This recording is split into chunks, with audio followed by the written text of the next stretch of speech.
Siyanibingelela yonke indawo lapha enikhona. SikaDr Gumgum. Sisithi asiphinde sibuye sizokhuluma ngesiphakamiso semali.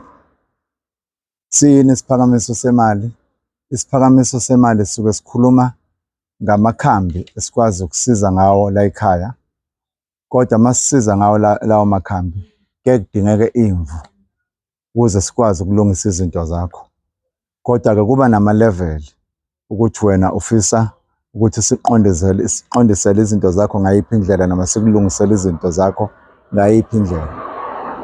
Uma uzokwenza leyo nto la ekhaya sikhulumisane nawe sicele nje ukuthi usiphe u-3 days wakho ula ekhaya.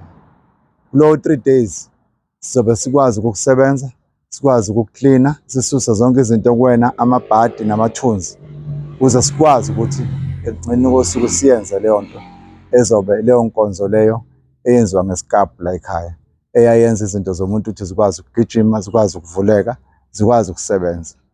Ufuna lelo sizo-ke engasithinta enambeni ethi 084 266 7000 noma 071 299 999.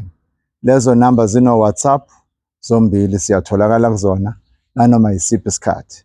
Siyasicela-ke ukuthi umuntu osuke ezokwenza into ekanjalo la ekhaya enze i-appointment ukuze ezothi uma ifika sikwazi ukuthi siyenze le nto iyenzeke. Uma uzokwenza umcimbi onjalo, yini umphumela wawo na?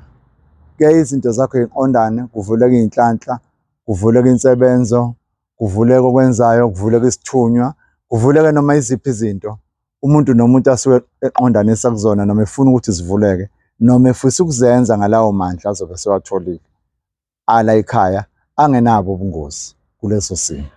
Ngiyabonga kakhulu.